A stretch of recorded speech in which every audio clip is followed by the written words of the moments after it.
Hi, I'm Curtis Thompson with 320 Workshops.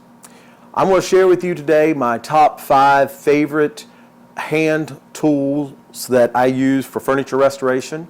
I also got a couple little free items that I think are helpful and a couple modifications that I like to make to my tools to help keep them a little more useful.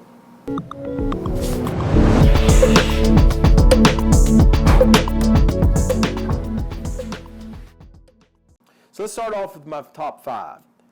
Number 1 is this old X-Acto knife. It's got a little chisel blade in the end of it. I don't keep it as sharp as it once was, but I like to keep it relatively sharp. It's a great tool to use to drive into a glue joint to break the joint. Use it as a little pry bar. What's really nice as far as it being a pry bar is because this is relatively thin, you're not going to really push things too far. So this is a very handy little tool to break things in there. You can also use it to scrape with as well.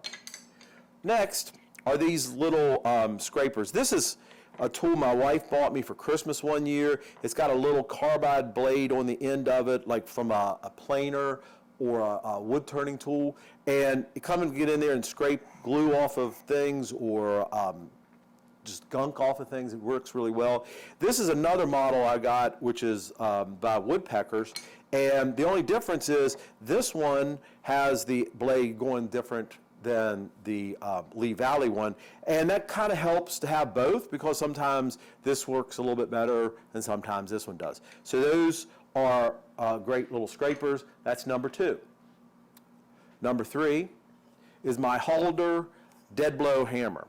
This is a very small dead blow hammer, and what I like about it is because it's tiny, I can get into areas where I need to be. It's not real heavy, and I find a lot of times when I'm doing furniture restoration, I really don't need to hit it that hard, so this comes in handy to be able to get in there, and it doesn't have a lot of weight on it. So I really like this, very, very handy little dead blow hammer. Next, number 4 is an artist pallet knife. What happened a few years back, the end of it, this pallet knife, snapped off. So I ground it so that it was kind of a trowel shape, and I was using it for filling in nail holes with putty. And I found it was also became handy when I was doing some veneer work to be able to just kind of pry that up underneath there and kind of help pull it up. It's also, because it's relatively stiff, you can use it to pry some things. It's not going to be a really heavy tool, but this one comes in really handy a lot of times. So number 4 is what I usually refer to as my favorite tool, is an old automotive gasket scraper. What I like about it is it's just kind of the right size for so many different things. It's got a small curve to it. You can use that to pry, you can use it to scrape, you can either pry this way to open things up or turn it to if you need to go a little bit farther. Just kind of one of those tools that seems to like it just does what I need it to do a lot of the times.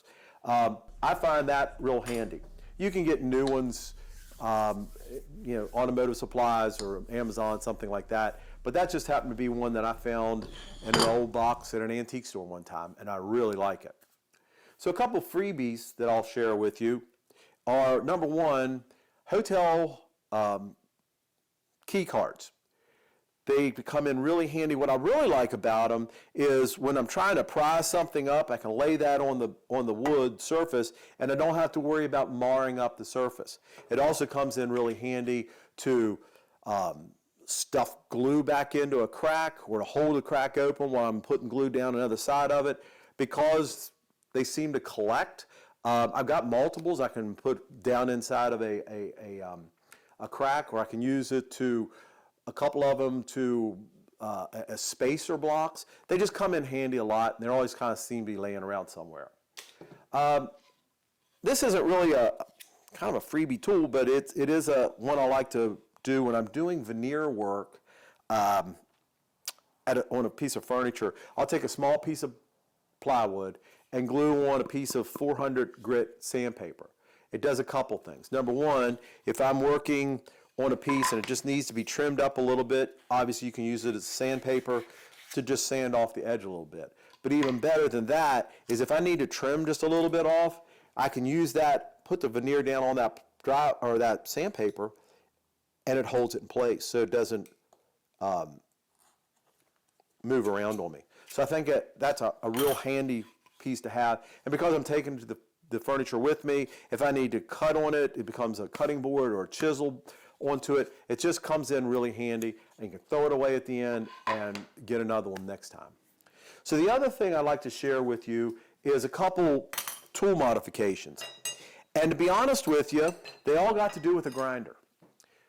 If you have putty knives and scrapers, you're going to have, I mean, if you're doing furniture restoration, you've got to have some of these. What I like to do is take the grinder and just grind the corners off a little bit and round them over, so I don't have to worry about taking a sharp point and scratching any of the wood with it. So that comes in real handy.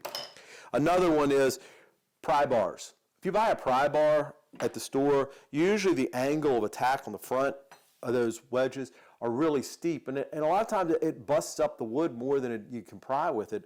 So I like to take those and grind them a little steeper so you can get in underneath things. I also like to take a file and maybe file a couple different size V's in them so that you can get in there and pry underneath a nail or something. An old chisel, take the end and grind it off, and it becomes a really great scraper to scrape glue off the surface or any kind of roughness or something you need to scrape off. That works really, really well. And lastly, to pull out nails,